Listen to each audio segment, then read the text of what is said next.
I love Mohammad, I love Mahadev.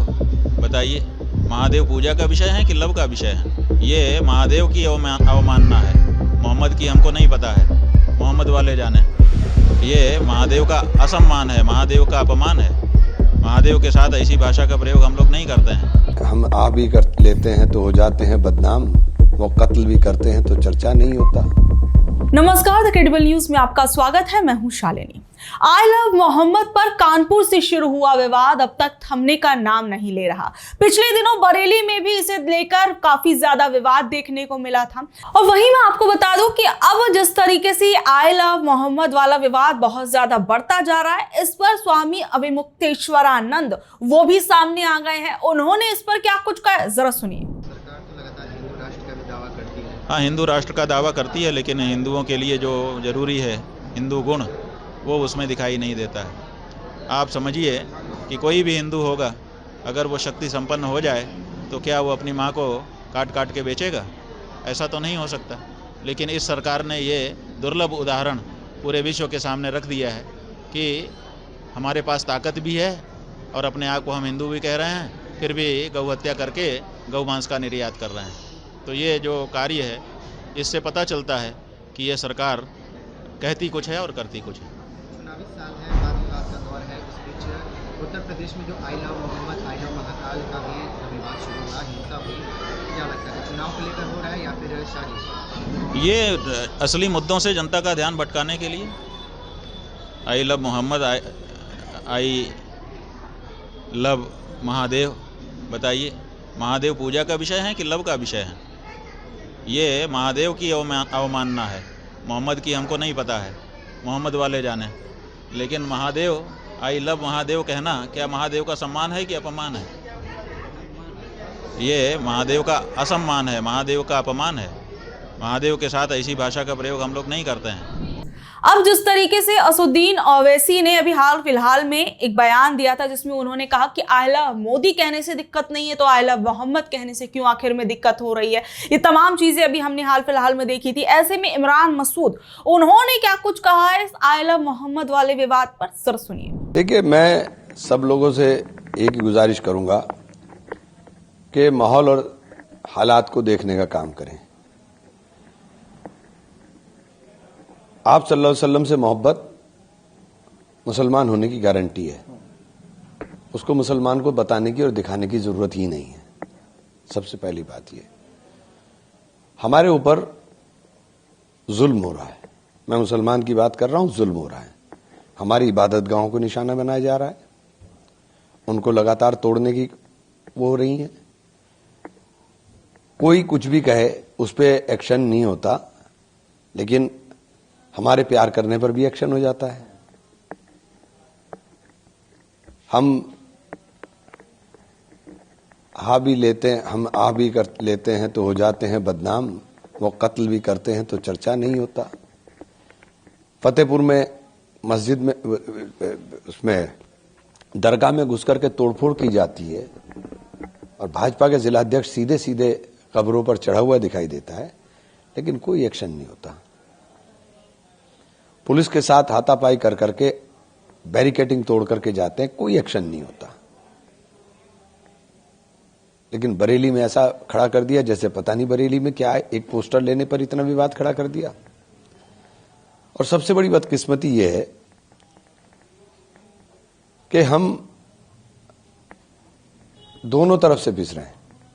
हमारे लिए आवाज ही नहीं उठती है। बोला तो जाना चाहिए।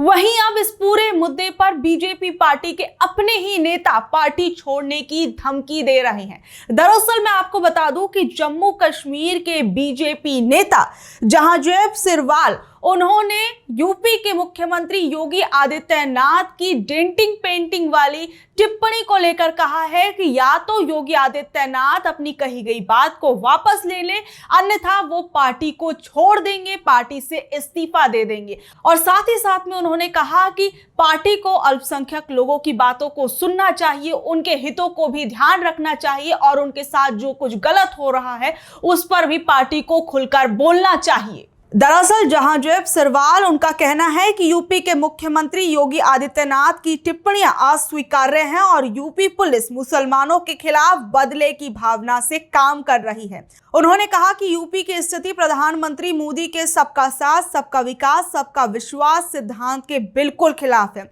उनका कहना है कि यूपी सरकार ने आई लव मोहम्मद लिखे बैनर को लेकर मुस्लिम समुदाय की धार्मिक आस्था की अभिव्यक्ति को निशाना बनाया है, जिससे वो बहुत ज्यादा आहत हैं। योगी आदित्यनाथ ने आई लव मोहम्मद विवाद पर टिप्पणी करते हुए ये कहा था कि लोगों की बुरी आदतें ठीक करने के लिए उनकी डेंटिंग पेंटिंग करवानी पड़ती है। सरवाल ने इसे विभाजनकारी और संविधान के अनुच्छेद 25 यानी धार्मिक स्वतंत्रता का अपमान बताया है। उन्होंने कहा कि कानून तोड़ने वाले सभी दोषियों को सजा मिलनी चाहिए, न कि सिर्फ एक समुदाय को। उन्होंने बीजेपी के केंद्रीय नेतृत्व से भी इस पर हस्तक्षेप करने की अपील की है और उन्होंने कहा है कि जो भी अन्यायपूर्ण केस हैं उनको रद्द किया जाए और शांतिपूर्ण अभिव्यक्ति के लिए हिरासत में लिए गए लोगों को रिहा भी किया जाए।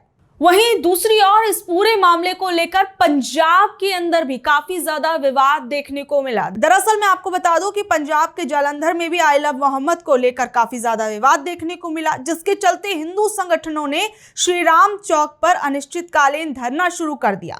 प्रदर्शनकारी सड़क पर टेंट लगाकर हनुमान चालीसा का पाठ कर रहे थे, क्योंकि उन्होंने आरोपियों की गिरफ्तारी के लिए पुलिस को जो समय दिया था वो निकल चुका था। विवाद तब शुरू हुआ जब शुक्रवार की शाम मुस्लिम उलेमा सदस्य ज्ञापन देने जा रहे थे और इसी दौरान एक युवक ने अल्लाहू अकबर के नारे सुनकर जवाब में जय श्री राम का नारा लगा दिया। युवक ने मुस्लिम युवकों पर धक्का मुक्की और मारपीट का आरोप लगाया, जिसके बाद हिंदू संगठनों ने चौक जाम कर दिया और पुलिस ने आम आदमी पार्टी के नेता अयूब खान और 3 अन्य के खिलाफ FIR दर्ज कर ली। वहीं मुस्लिम पक्ष ने मारपीट के आरोपों को झूठा बताया। उन्होंने कहा कि वो भेदभाव के खिलाफ ज्ञापन देने जा रहे थे। इस पूरे मामले को लेकर कांग्रेस नेता सुरेंद्र राजपूत, उन्होंने क्या कुछ कहा, जरा सुनिए। सरकार निकम्मी है। सरकार की निकम्मापन शासन प्रशासन का निकम्मापन है कि इस वक्त इतने दिनों के बाद भी घटना के आज भी इंटरनेट बंद है। क्या छुपाना चाहती है सरकार और किस पर बिल्डोजर की कार्रवाई करना चाहती है सरकार? अगर अवैध निर्माण है तो कोर्ट से आदेश आया है क्या?